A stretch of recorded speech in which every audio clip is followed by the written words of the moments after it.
Yeah, this is the second Let's Play for today. My name is Christian Huberts. I'm a cultural scientist from Berlin. I'm working at the intersection of gaming culture and remembrance culture. And now we want to take a look not at one game, but at two games, or more like one game and one gaming platform. So the game we will have a look at is called The Light in the Darkness. I remember vividly in 2008 when I read one of Germany's biggest video game magazines, reading a really small article about a game called Imagination is the Only Escape. And I have to admit, at the time I was reading that, I thought, this doesn't sound like a good idea, because it was a game intended for children about the Holocaust in a comic style for a handheld device from Nintendo. Now I know better, and now we have the game The Light in the Darkness that exists because this earlier project was planned by Luc Bernard, game designer. Yeah. And then we have a look at Fortnite, which is one of the biggest online multiplayer battle royale shooters, but also a platform for concerts, meeting other people, and since of 2 years ago, was it 2023? The Voices of the Forgotten Fortnite Holocaust Museum. So let me introduce our speakers for today. We have Lexi Graves, who is a writer and producer dedicated to Holocaust education through innovative storytelling. She creates meaningful educational media that honors memory, sparks dialogue, and connects history to a new generation. And then we have Sophia Shield, who is the co-founder and managing director of Anne Frank Los Angeles and the proud granddaughter of a Dutch Holocaust survivors. She received her Bachelor of Arts from Tufts University in 2014 and is a Master of Science in Conflict Resolution and Governance from the University of Amsterdam in 2017. And she's also co-founder and board member of Blue Check Ukraine. So now, hopefully, we will start with the first game or game platform for today, that is Fortnite. But it looks like we are still figuring out how.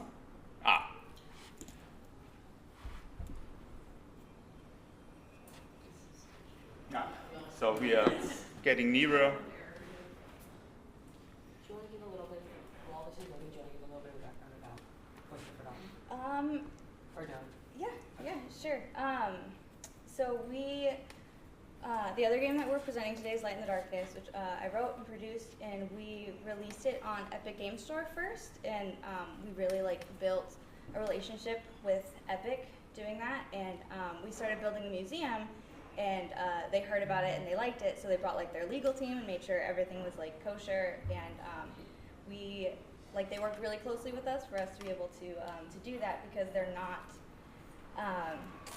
you're not allowed to talk about the Holocaust on a children's game kind of thing, and you can't have real pictures and stuff, and so we are the only museum that's allowed to do that. Everybody else they either have to come to us, or they're not allowed, and people have tried. They've taken down multiple, and they all just kind of send them our way, so it wasn't for lack of trying, but yeah, and I'm sorry for all the technical difficulties. I guess I can add to that I think Epic has really tried to rebrand or expand, either one or the other both work, to still being a battle royale, but instead being kind of more of an experiential multiverse.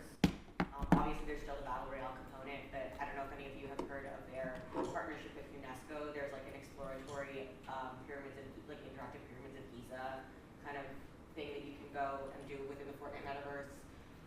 They're doing a lot of things. They have a whole education department where there's accompanying lesson plans for some of these things.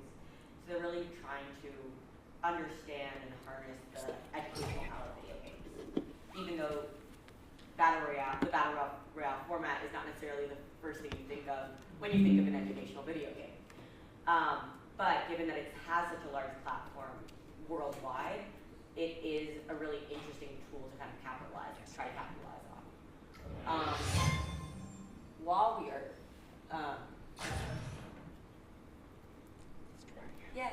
all good things. We are getting there. We're moving along.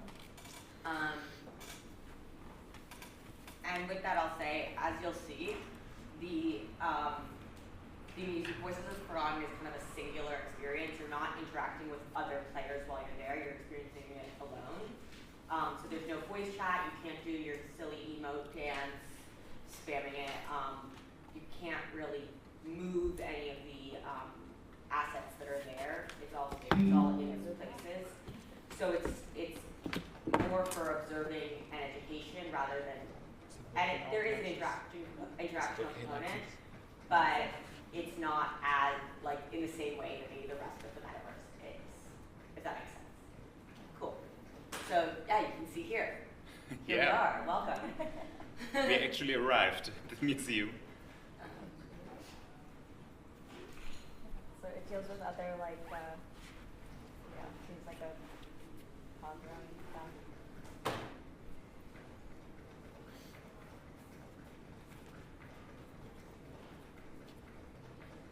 Yeah, so right now I'm trying to look for,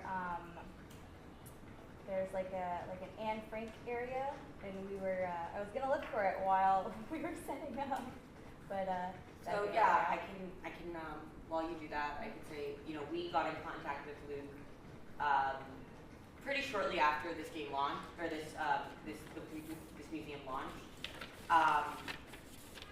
My mother, Margaret Pollock Shield, is one of the co-founders of Los Angeles Community Board President. She DM'd him on Instagram after my cousin forwarded us an article about him. So, I guess always shoot your shot.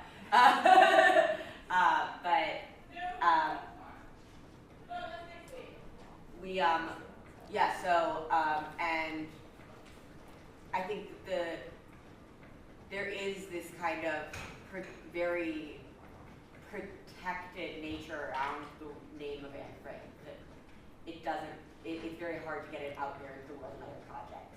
So I think, but it also is such an iconic name, and I hate to use the word brand, but in a way it is a brand that young people all over the world do connect with.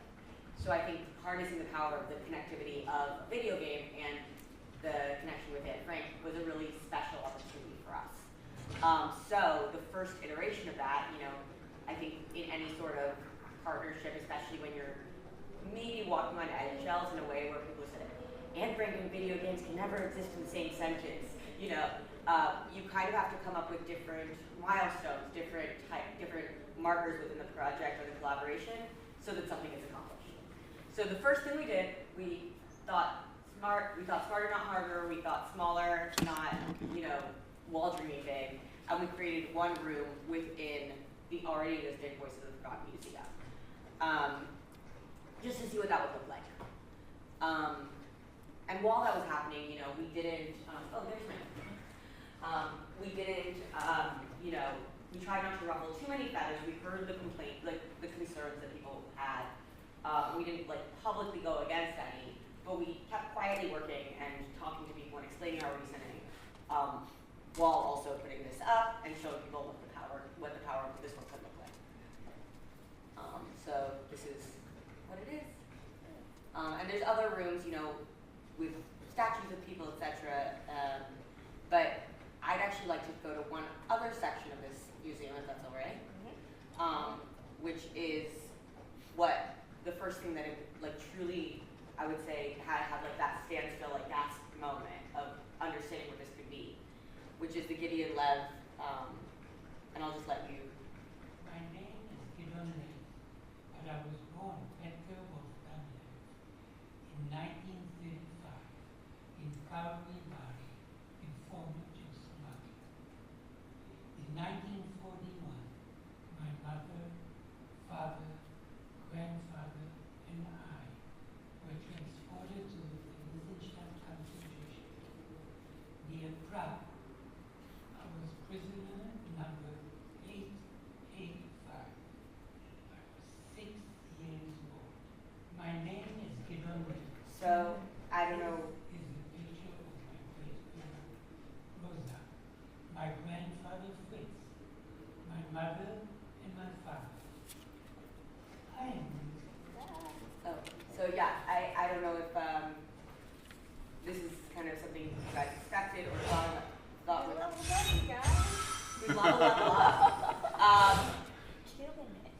know what you did to level up? Was it by covering square footage or looking at an appropriate number of images? I think it was triggering like those two Voices. things. Okay. Yeah. So there are ways to encourage people to look around more and more. And of course, yes, you can run, you can jump, but it still encourages you to be respectful. And the idea of having a survivor's audio testimony within this video game was something I had never even put together in my brain. And having him tell you the story while you're experiencing it in like a little bit of a VR world stuck with me. But I come from the education world, and the Holocaust education world. And so I said, okay, but how can we, besides like just getting students, like, posting on social media or whatever, to get students to go visit this, how can we take it one step further? And that's when Luke and Lexi and I kind of got to talking, and that's when we created the next element, the next, I guess, iteration of what we're doing, and I guess we'll get to that later, or now. I mean, maybe now, and then we can, while you are talking and showing a bit of Anne Frank's Fabulous. young voices, Lexi So can we start the next next year game. to, So we just have to, it's on, yeah. So maybe start with this. Fabulous. And this is for the sound. And so, and let's hope. Fingers crossed. Can we move this?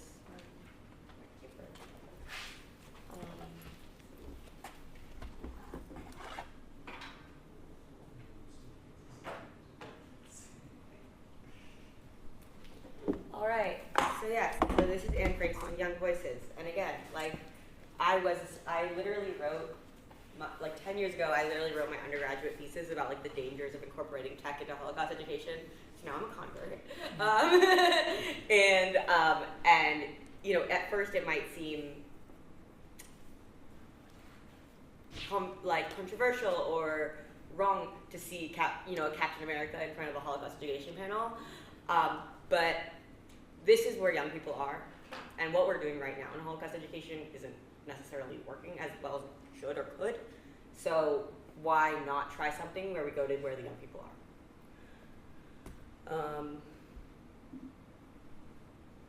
Maybe it'll go. Yes. Who are we? This is who we are. We kind of explained it already. We don't need to stop. So what we are doing is blending video game development with Holocaust education. So we are trying to engage students and maybe, in a way, access students that wouldn't necessarily be the first ones to jump at an opportunity to interact with Holocaust education. Maybe they're more from the STEM side, from the video game development side, and bring them into this world because, there's this saying you're not going to stop anti-Semitism by just talking with Jews. You're not going to, stop, I think, you're not going to further Holocaust education just by talking to the usual suspects. So I think the more ways we can branch out and and attract different audiences, the better outcomes we will have. So this is brand new. We've just done 2 pilots since November of last year, but it's a 2 to 3 day workshop integrated into school curriculum. We can talk about. I'm happy to talk more about how we kind of cater to different curriculum standards that different states have, where we kind of do this hands-on approach, developed kind of in the back of our heads, the ideas of the workshops from the Anne Frank Foundation, family of workshops. I worked at the Anne Frank House for a long time, or for a good number of years, and I'm really inspired by their kind of peer-to-peer education model and their kind of hands-on learning. So we used the basis of some of those activities, created our own, and the first day of the workshop,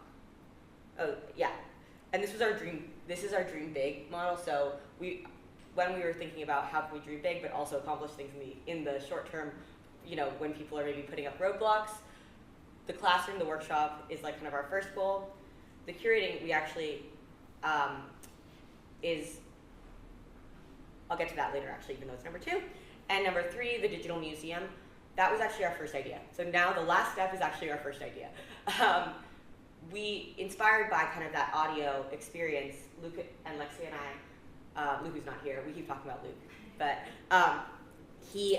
we said, okay, how can we make this more like experiential, interactive Holocaust learning space within Fortnite, as opposed to just more of a traditional museum? How can we kind of take that experiential factor or like interactive factor one step further? So that's something we're working on, but obviously that is a bigger project. But one of the kind of topics that came up while we were starting to develop that is, well, this isn't for us, this is actually for young people. And I like to still consider myself young, but I'm not in high school right now, and they learn differently than I learn. Go straight to the source, figure out how they learn and what they're interested in having there. And one of the ways we can do that is actually an amazing, or actually beneficial to this project, is to do workshops with them and have them create what they want to see. So instead of this just being a virtual structure where we're presenting information to them, there will be elements that we create. One of our like kind of more fleshed out ideas right now is to have kind of a floor map of the world and to have different trigger points of audio from around the world of where kind of Anne Frank activity hubs are housed, to hear audio of what's going on in there, so people around the world can kind of see what's going on, closer to them. There's going to be that, but there's also going to be representation from these student exhibits that are created out of our workshops. So even though we kind of worked backwards, it actually benefited our final product. So day one in the classroom, we're going back old school, no tech, Post-its, flip chart pages, and markers. I love tech, but I am a very tactile learner. And I think that sometimes when you take the phones and screens away from a student, sometimes the information goes in a little bit better. It is a challenge to try to encourage them to learn in a different way nowadays, because everything is on screens. But it's really fun, and it breaks down barriers of just like comfort zones, and also forces students to collaborate and engage in conversations on some difficult topics. So the first day we set the tone, create a safe space, and do a lot of workshop activities around that. I would say the most exciting activity that we really fleshed out is our kind of, I would say, kind of signature activity from the first day is called Trudy's Story. We have so you can see here it says, "Who is Trudy?" That is a wonderful Holocaust survivor who is my friend, who lives in the LA area. Her name is Trudy Strobel, and she was a child survivor from Ukraine, or she is a child survivor from Ukraine. She went through many, many camps with her mother, who was a master tailor, so they survived basically on her mother's skill. Her mother survived by being identified as somebody who could mend the Nazi uniforms. And little Trudy, as a toddler, would hide under her skirt and be with her while she worked. Trudy not only has some photos from her early childhood, but also is now herself an incredible thread artist, embroidery artist, and makes these incredible tapestries depicting not only her experience, but also the experience of other Jewish experiences. So I use this because Trudy has a book, some video, photos, and tapestries, and we show students how even you can use all these different media to tell a cohesive story. You can't recreate historic photos that don't exist, but you can use this tapestry to kind of show it, or you can use bullet points and tie it into something else, because we work with what we have. But you can still tell a complete and cohesive story to evoke some emotion or outcome that you want. At the end of the first day, I'll just note, I've heard an increasing amount from students that they're having a hard time connecting with black and white photos, which is something that I've never thought about because, I don't know, maybe I was really artsy as a kid and loved black and white photos, but I think that nowadays everything is in color, and black and white photos seem really old, even though it's not that long ago. So I think that finding other ways, like incorporating other media into what we, how we help them intake and then present again information is incredibly beneficial. And then I will stop talking in a minute, I really promise, because I know you didn't come here for a presentation. At the end of the first day, we have students kind of choose a profile of a young person who experienced the Holocaust. Survivor, somebody who was murdered. And we like to use we really love to use the U.S. Holocaust Memorial Museum archives, because there's a lot of keywords there that you can use. So you can say it's with music, or it's with twins, or it's with somebody who was in this town, and maybe our students who we're working with in the classroom have a personal connection to that. I know we had one student, for example, was really into theater, and we found somebody who was an actor before the war, I think, or after the war, and they were able to connect with the personality. We're not saying that they can completely understand the whole experience, but there's just that entry-level connection of, oh, this person has something in common with me. They're a real person. They're a real individual person. Which I think that when you look at the magnitude of the numbers of the Holocaust, understanding that each person was an individual is so important. So now going back to more of the technical side, the second day they learn how to build within Unreal Engine and Unreal Editor. We use the platform from Epic Games. They can use this platform to build literally whatever they want outside of this workshop as well. They can put it on their resume as a technical skill, which we really highlight for them as well.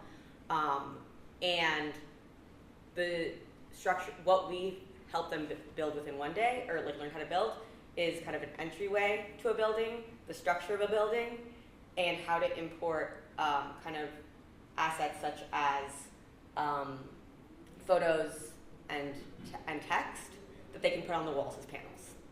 So the minimum requirement we kind of say for this project is that you will have a structure, you will have panels on the walls, on I think at least 2 or 3 of the walls. You'll include at least one photo or picture, map, and you will tell some sort of story arc about the person, and you will cite your sources, because this is an educational project.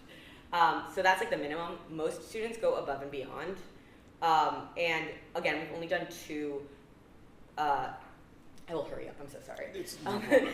Take your time. We've only done 2 pilots, but so far we've seen that from before and after the workshop, the participants have a 30 to 45% increase in reported knowledge about the Holocaust. For a 2-day workshop, it's pretty cool. And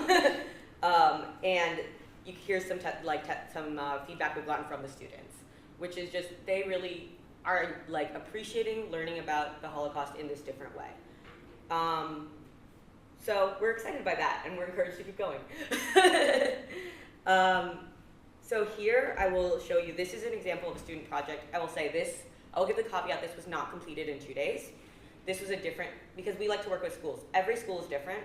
We are working with high schools and college and universities. So it's gonna look different in both programs. This was with the first generation program at the University of South Carolina in partnership with the Anne Frank Center at the University of South Carolina. They wanted to do a larger project, so we went in for 2 days and worked with them. It was actually not even 2 full days. It was an afternoon here, an afternoon there, and then part of another day. But we're flexible enough to be able to do that because we're kind of starting something new.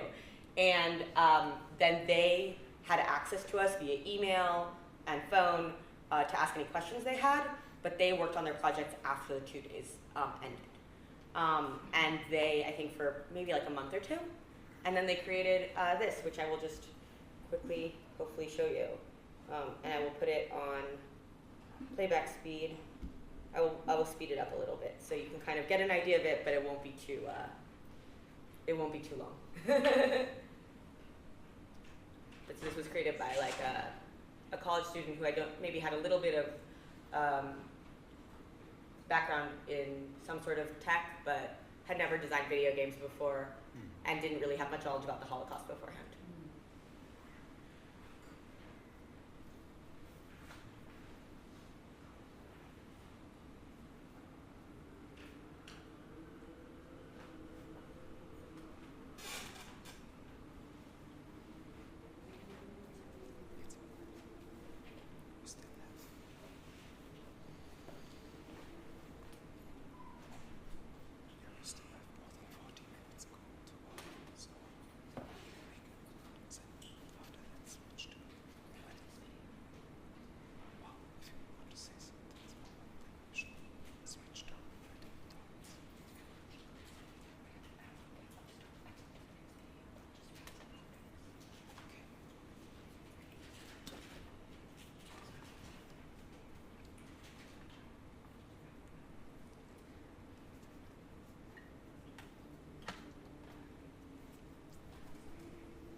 integrate this new content produced by students into the So, online version? yes.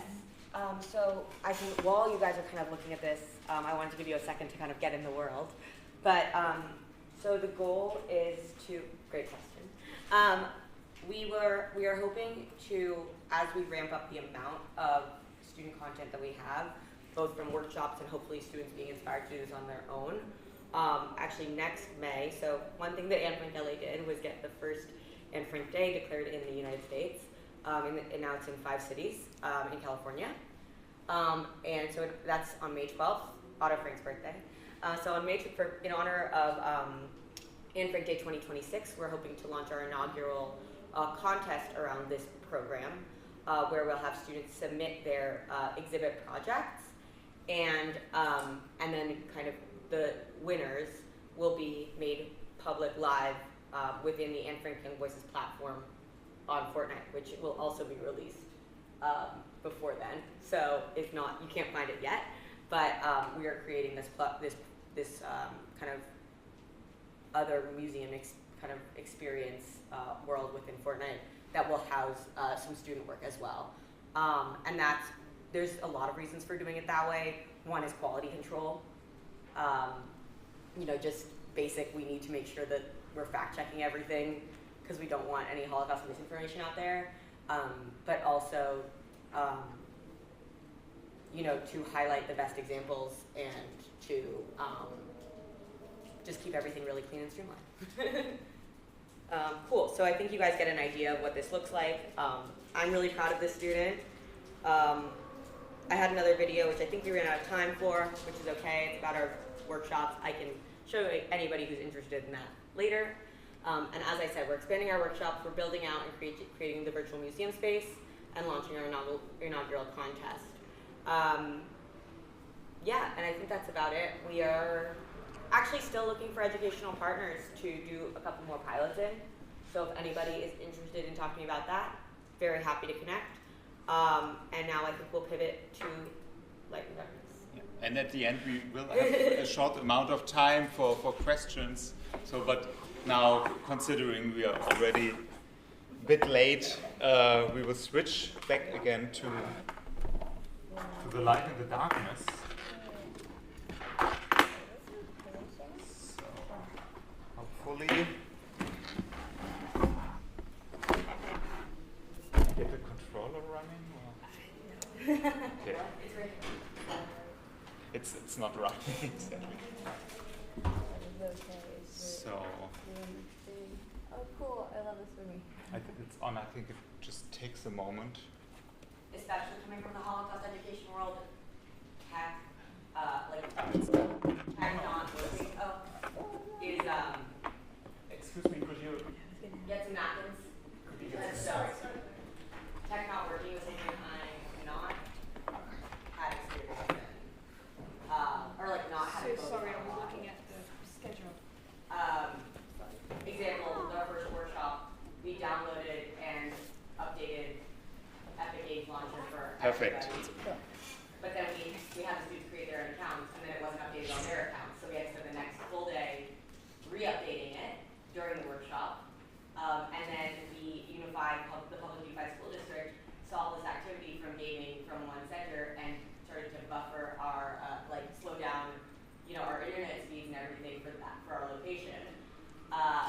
So we learned. And so we are still learning.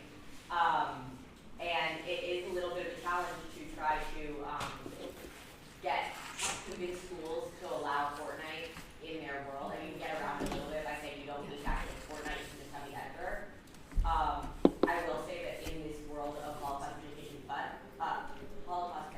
cuts, being able to approach it from a little bit more of a STEAM perspective, which still has, still pretty hot topic, is a little bit of a loophole, but it's still obviously hard. And here we go. Yeah. Now, spotlight on Leslie and Light and Darkness. Unfortunately, I'm not as articulate as you are. But like I said before, I'm Lexi. I'm the writer and producer on Light and the Darkness. Just some quick lore. Let's see, a million years ago, some dude in a bar told me about his idea for a game, and I called him Crazy Pants. And then fast forward 4 years, I wrote it. And then fast forward 4 more years, and we're talking about it now. So this is it. My little baby. Yeah, so it was 100% self-funded by Luke Bernard. He's the game creator, director, and also the Crazy Pants, the aforementioned Crazy Pants. So they, so 2 million players have finished it, which is 37% of people who downloaded it have finished it. It runs, I think, like about an hour and a half, 2 hours. So yeah, and in the beginning, I started writing it with a survivor, and she stepped away at some point, and we had a couple of like advisors kind of step away. It is like a kind of an out there concept, and then as we were like working on it more, we realized that a lot of the information that they gave us, like their timeline, just like wasn't correct, which was odd. And so we kind of like, we both agreed that historical accuracy is very important, like the most important if you're going to do something like this. So we double, triple, quadruple checked each other, and we still do, even with our current project we're working on. Like, I feel so bad for anybody else who's in like our Slack, because we'll just go back and forth and just like fact check each other all day. But yeah, so in addition to like that, we also had the Shoah Foundation at USC was just incredible. Like, I emailed them one day, and they were just so graceful, and like they gave me access to their online database, and they're like, if you're in LA, come on down whenever you want, and like we'll give you a tour kind of thing. And I did a lot of research, a lot of crying in their library. Yeah. And with like the historical accuracy, the nobody has like disputed us yet, so I think we did a pretty good job. The only complaints that we have is it looks like it's not finished, and that's because it basically isn't. We basically worked on this game until we couldn't.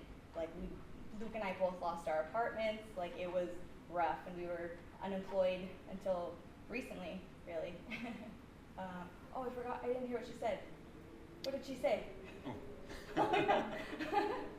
Rachel and I were having this issue earlier. Oh goodness. I think it was her hair. That's all right, we're good. I don't like this girl anyway. But yeah.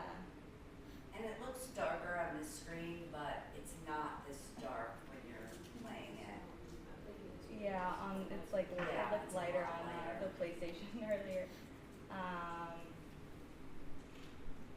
Yeah, so it just kind of like sat there for a bit, kind of went nowhere, aside from like a whole bunch of people playing it.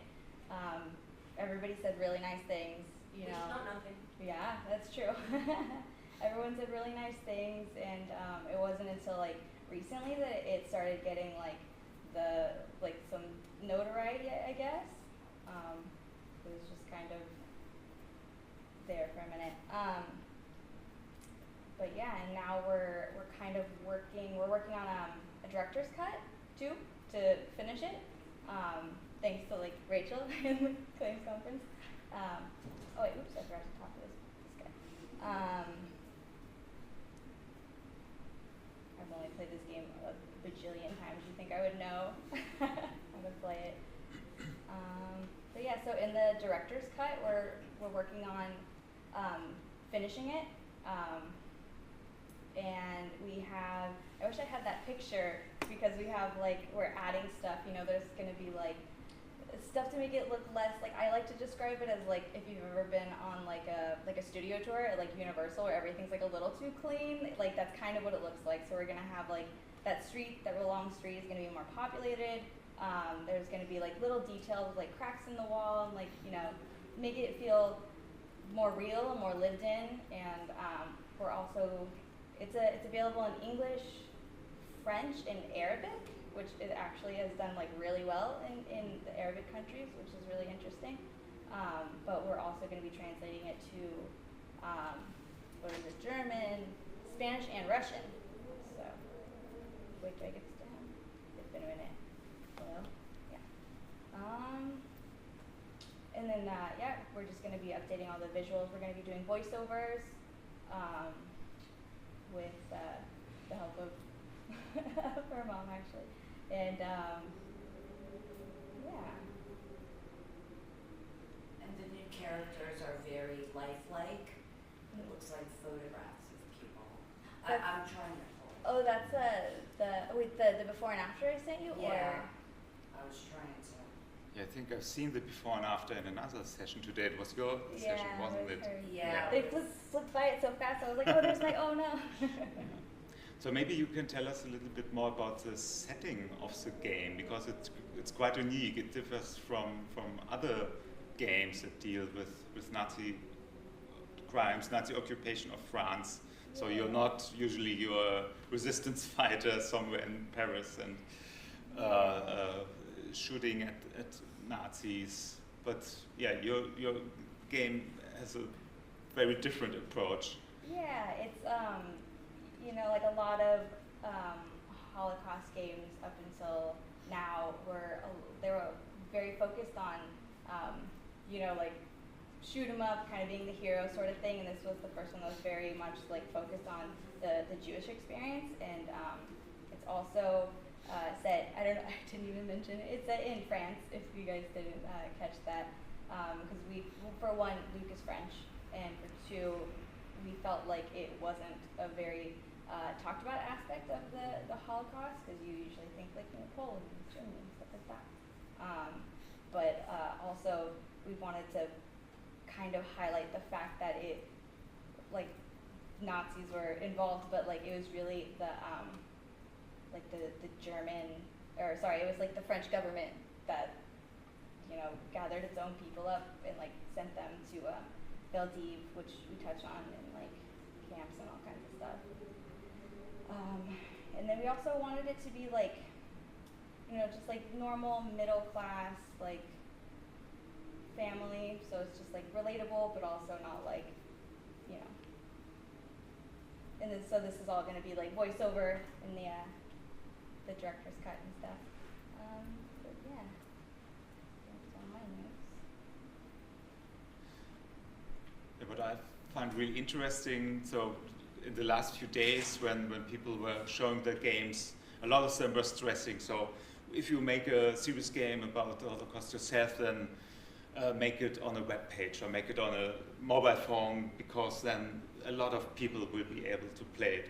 But you and Luke, you decided to release it, for example, on the PlayStation 5, which is a high-end gaming console. So and you usually wouldn't expect a game like this on such a device, because it's kind of feels overpowered for but you still did it, and I think it's also not that trivial to convince Sony to let you release a game like this. Maybe you can talk a little bit about the motivation for releasing the game on a mainstream high-tech gaming console, and also how it went with Sony, how they were. Did you have any trouble trying to release the game? Well, while I was doing research for something recently, I came across an article that was literally like, it was from when this game was first announced, and Luke mentioned something about Switch, and Nintendo was like, nothing like this is ever going to be on Switch. But another thing with the director's cut is we're also releasing it on more consoles, so we are going to have it on Switch. We are going to have it on Switch too. The good thing about us coming from like a gaming background is like we do have those relationships. So Luke is a character, if you know him. It's the best way to describe him. So like everybody kind of knows Luke, both in the gaming world and here. So I don't think it was too much of an issue, because he's just kind of like had it on everything. You say it's had previous games on all these platforms as well. And it's on Steam too? Yeah, it's on Steam. We originally released it on Epic Games, like I mentioned earlier, and then it's on PlayStation. And then we did have a mobile app at some point. I think we might have taken it down because it was rough. So we're gonna hopefully work on fixing that too. But I think it also adds legitimacy to having this kind of game on the mainstream platforms. It adds legitimacy to like Holocaust education games in general, because if you just put it siloed in like a small platform or like on its own website or whatever, it's like, oh, you can just look at it there. You know, real gamers won't touch it, quote unquote, or oh, it doesn't need to be on the real platforms. Like the more important games can be there, but this is important, and putting it there also kind of, I think, highlights that as well. Yeah, I would agree. It's quite similar to the Holocaust Museum in Fortnite. So you usually wouldn't expect something like that in Fortnite. So it's good that it's there. Yeah. And you said, so the last number I knew was, I think, 750,000 players who finished the game. It has been a lot more now, nearly 2 million. Yeah, I asked them earlier. Yeah, it's really impressive because most of the projects I know, that most of the serious game projects about Holocaust education with games, I think they are happy if they have more than 1,000 players. When they have 10,000, euphoria, and 100,000, it's unbelievable. And 2 million, that's really something. Yeah, that's completions too. That's and like it's not only downloads, so not only, oh, it's for free, I'm going to download it, it's really, so because you have achievements in the game, so many games have achievements, I don't know, you finish a level, you get an achievement. In Fortnite we got a level up, so it's like, kind of like that. So one thing, I tried to research the last number I read, and what I found were some forum posts on the PlayStation Network where people were writing, oh, here's a free game and you get a free platinum trophy. Yes. And for a moment I was thinking, oh no, are they only playing the game because they want to get the best achievement in the PlayStation Network? And then I thought, yeah, but while trying to do that, they played a game about the Holocaust in occupied France. So, but how would you see that people, that for some of them, or some of them might consider this a kind of chocolate-covered broccoli. So here we have broccoli, but we put a platinum trophy on it. So it's not. But how do you see that? Like chocolate covered broccoli, I guess.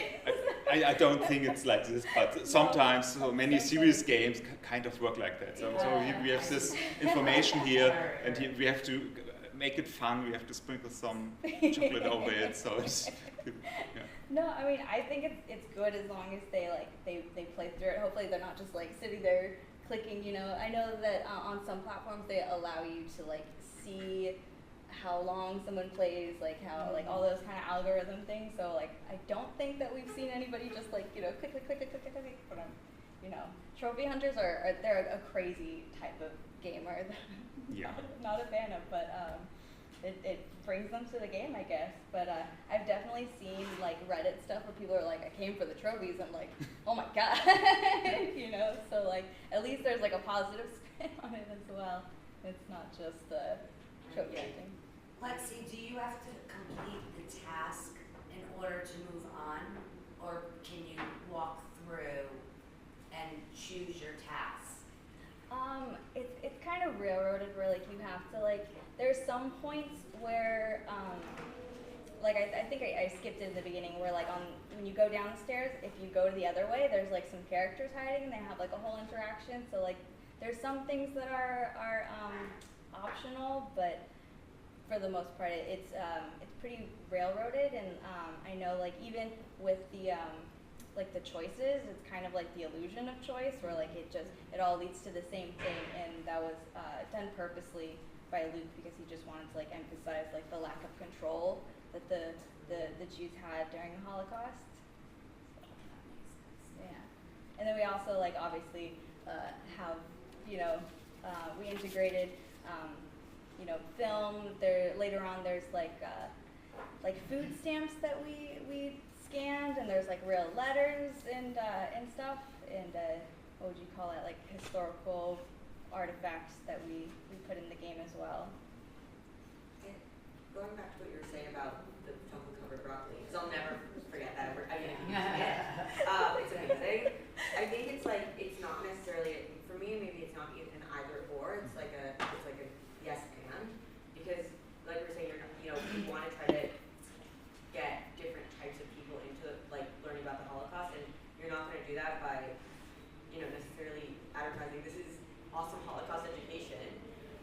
So if you can get them through because they're trophy hunters, sure, but you can also still kind of promote it in other ways or advertise it in other ways and show the importance of it. And you can lead over to water. Hopefully they get something out of it, but if not, they've at least spent an hour and a half learning, like at least looking at something that they may not have seen otherwise. Yeah, for sure. And hopefully they learn something along the way. That's all I can hope for.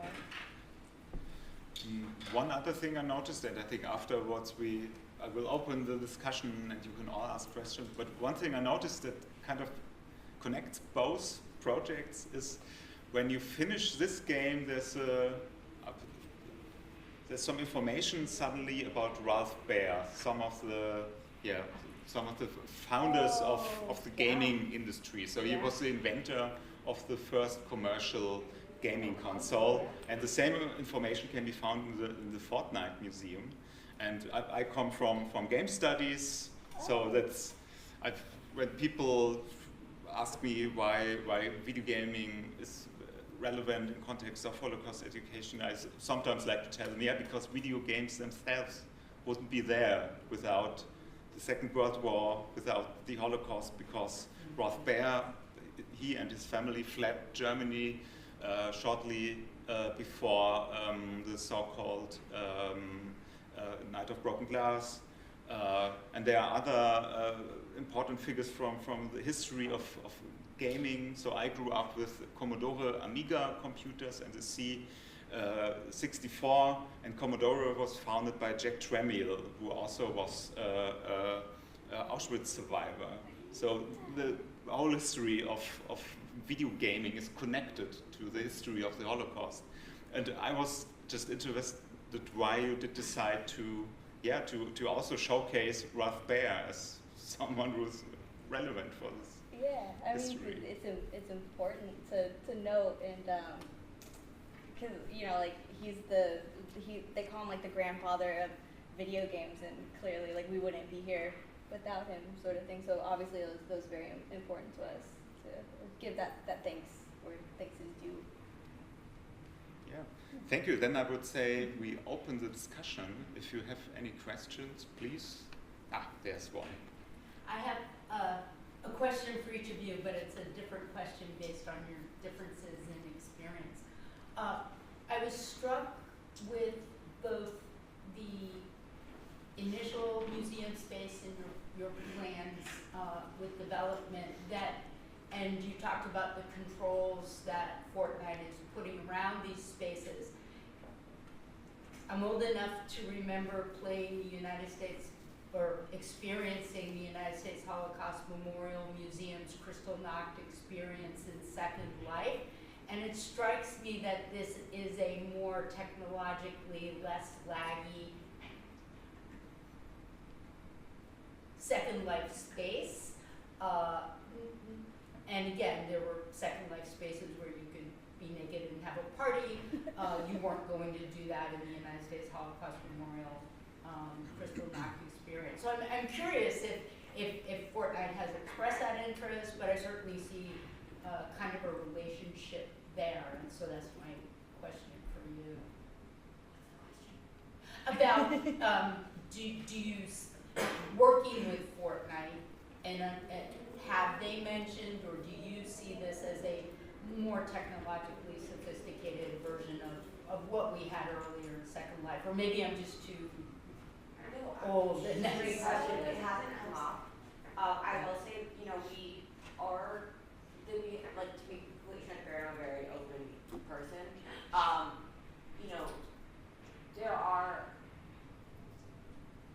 have like discussed what it would look like, and I don't think we will, but what it would look like to migrate to our own platform. Also very expensive, also very difficult. But just to kind of keep the kind of the foundation of what it would look like to code within like already existing platforms and show students how to do that, but kind of unlimit ourselves in a way with being able to do our own thing. I think that,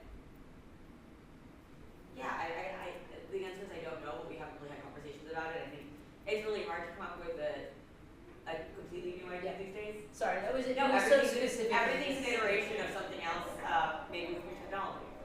So, but we're trying to at least present it in a new way that can be experienced or absolutely. Digested in a new way. And doesn't Fortnite keep like that protection around it? Like Absolutely. the kids can't do certain things in the museum.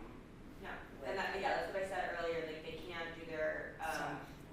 No, you can't do or emote. They can't voice chat, and you're only experiencing it as a singular player. You're not going to experience other people in there. So we check in with them about what if parameters like need to change or kind of what's been going on with that. But we also don't see a lot of hate around the museum or anything. Like a lot of the buzz is really positive. And I actively search for the negative. Like I'm like, what do people say bad? Like what can we fix? And yes, of course, there's always haters, but there's not a lot. I also think it's kind of in a way it is a bit of maybe even less so than or more so than Light in the Darkness. It is a bit of a self-selecting group, like who's going to seek out a Holocaust museum in Fortnite. But that's also what we're hoping for kind of engagement in Ampersand Voices is once student work is portrayed there, obviously in a safe way, protecting identities, but they will tell their friends to go visit it. They will tell people they know and people they game with to go check it out, and that will expand our network organically as well. So will there be a code or something? That's exactly how you get to the Voices of the Forgotten. You can Google Well, that's how Holocaust I got Museum. to the original. Yeah, you can Google Holocaust Museum Fortnite. You'll find a code. You can Google Holocaust Museum in the search bar in Fortnite. You can Google Voices of the Forgotten. It'll kind of all take you to the same place. So the kids will each have their own code, or Our idea, again, our hope, you know what we're going to speak it into existence. What will happen is that the student exhibit rooms will all exist in one structure, and there will be a code for that structure. So they can tell their friends, hey, I made a room, or the exhibit that I made about X survivor or whatever is in this museum, go check it out. okay. Oh, that's good. I like that. And then it's also kind of a living museum and a growing museum organically that it will keep experimenting. Which it's kind of cool. And then they're going to that museum looking for their friend's room, but they're seeing all the other rooms also. Yeah, kind of like the trophy hunters. Not the trophy hunter, not really, but a little bit. So good. A question for you, Lexi, as a fellow writer, what were your greatest, what might you say were your greatest challenges as a writer on this, and what are you most proud of as a writer? I think the most challenging thing is I'm a very emotional person. So there were just days where like I'm researching something, I'm listening to like stuff at like the Yad Vashem thing at USC, or I'm reading about something and I just like, I'm sitting there alone with my computer just like crying, like I don't understand like how people could be so horrible. So that was definitely challenging, and I don't know what I'm most proud of. I feel like just the fact that it's when we started kind of wrapping it up, because it was one of those things where like, oh, we have no money, we have no job, cool. I kind of like was like, all right, that's like in like a cooking show where they're like, oh, hands up. Hands up, nice out. Yep, exactly. So I was like, all right, that's it. That's all I could do.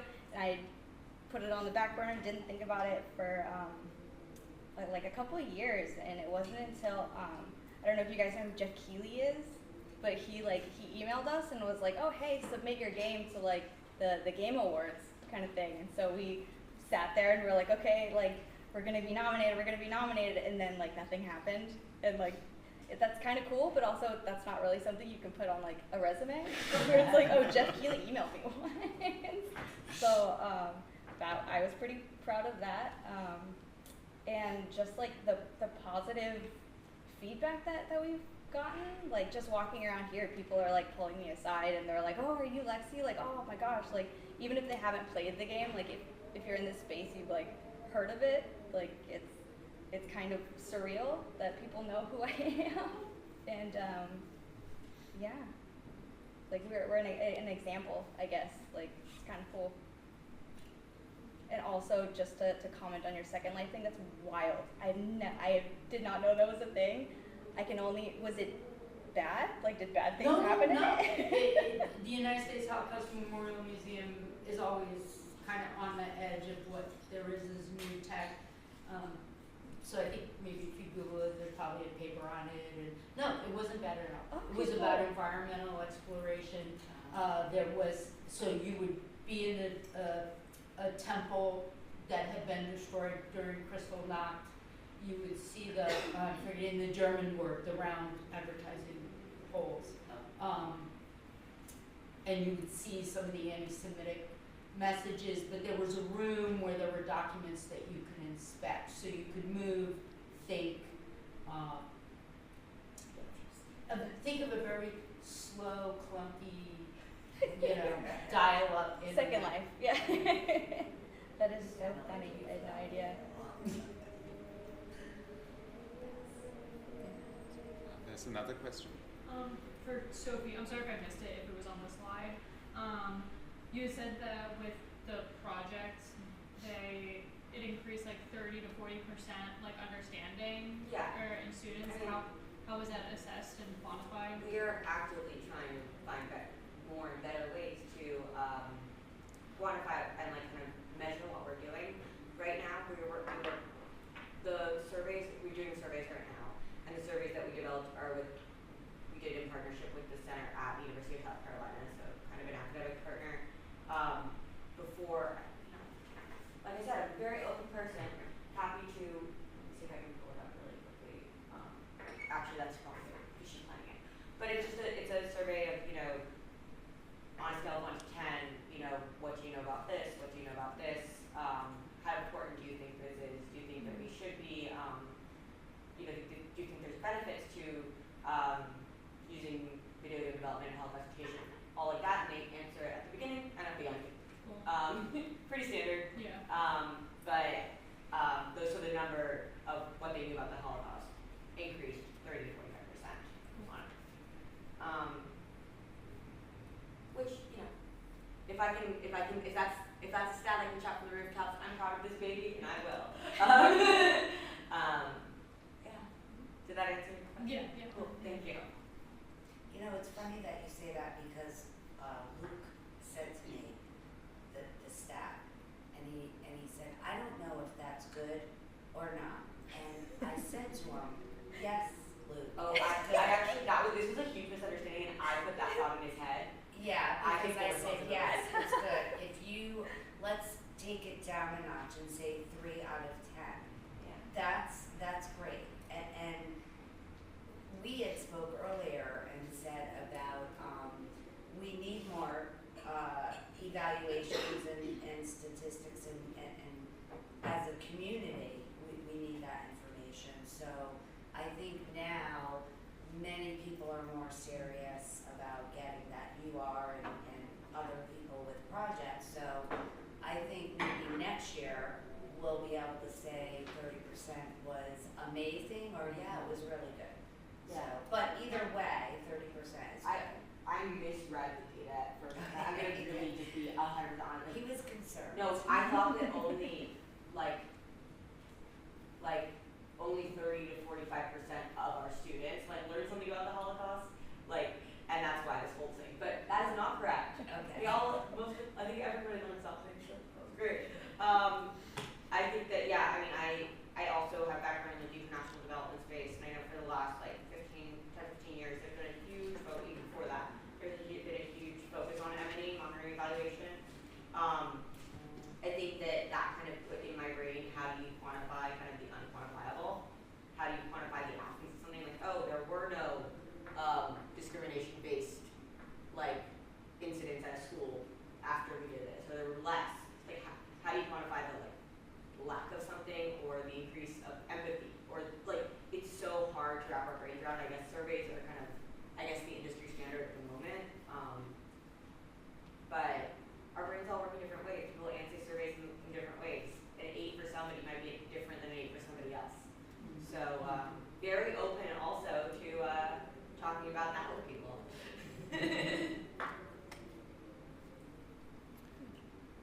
Are there any more questions?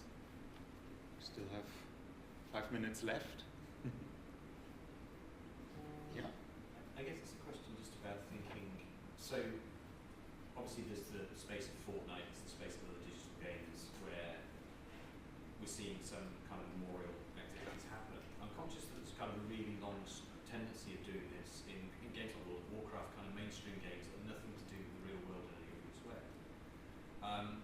Have you spoken to makers of those games about the possibility of including kind of connections to your work or things that might reference outwards? Because the thing I've got in my head is, for example, in World of Warcraft, there is a character that they inserted to memorialise Robin Williams when he died. And you see things like that. So in EVE Online, there's a memorial to a player, well, the character was called Vile Rat, who died in the Benghazi embassy bombing. So there's a sort of history of doing this, and I think game companies are quite open to it, like pitched in the right way. And I would have thought Holocaust Memorial would be something that they'd be really supportive of. And I just wondered whether you've had any of those bigger conversations at all. I mean, I know that like for World of Warcraft, they actually, as within my intro, I also helped on a Ukraine relief organization, and they did a pet pack for Ukraine relief. So I've interacted with them that way, but not with this. I think that it, there is, I think, I'm sure we've all experienced the kind of tightrope walk of staying in our lane and expanding to reach more people, or like staying in our lane and doing it really well, and expanding, wanting to reach everybody else and do all the big things. So I think eventually it'll be awesome. I don't know, Lexi, that was a half-baked thought. Yeah, no, a half-baked piece of broccoli. That's a good question. It was like just building off of that, we do have to be like careful with stuff. I feel it's between like people being mad at us all the time for everything, and then also like just the fear of like retaliation, like anti-Semitic kind of stuff. I feel like we just have to be careful like where we put it. And I know that like on Fortnite, it's like we can put it in a controlled environment where like not like Second Life where people can. That's crazy. I'm still not over that. The memorial, the Holocaust memorial space was gated. Okay. No, I'm saying there were places where you can go, but this island, they called them islands, this island had behavioral control. Okay, cool. Yeah, I was like a free for all. Like, it was not a thing. No. Oh, it's so funny. But there was like, I think there was an incident, like not incident, but Fortnite learned from their experience with when they tried to do the Martin Luther King Memorial, I believe. Oh, no. And I don't want to speak about this without having all the facts and figures in front of me, so please. But I believe they did not take out the dance controls, so people spammed it at the opening. Oh no. I believe, and again, please, I say this with all the grains of salt because I don't want to say the wrong thing, but I think that I use that to say that it wasn't perfect from the beginning. There are going to be some like learning curves and trial and trial and error. It's just that I think because we're dealing with such a sensitive topic, the stakes of that trial and error can be a little bigger. It's the Wild West, but with like a lot of like we're still like discovering it and trying to incorporate things like Fortnite. Even though it sounds crazy, but there are people who are toxic and stuff. Like Nick Fuentes, is that his name? He like went after Luke when this like the Holocaust Fortnite thing was coming out, and there's a lot of trolls, I would say. So. But the education power is like I went to one of the most like prominent middle schools in LA. All like the most jaded middle schoolers you can imagine. And middle schools are super scary. And so it was a room of like 600-700 of them. And when I put a picture of Voices of the Forgotten on the projection, they all started clapping and cheering because they just didn't think this kind of education could relate to them.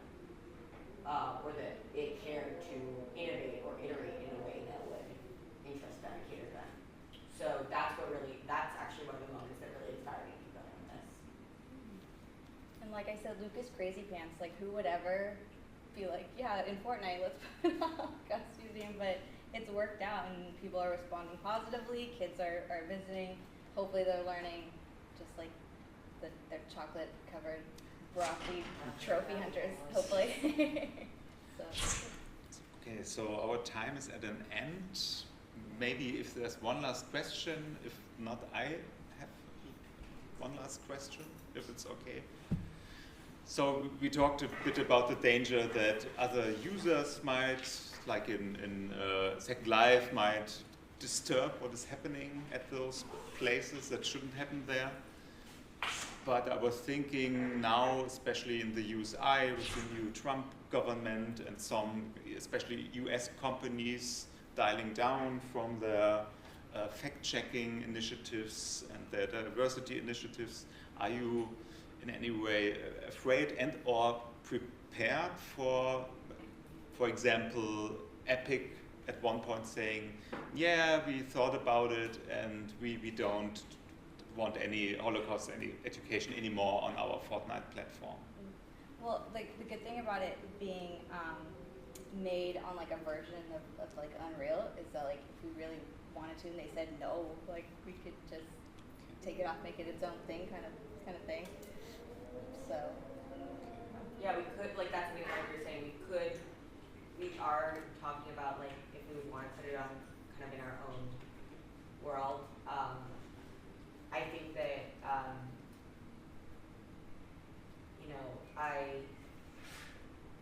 it is always a consideration, but I think that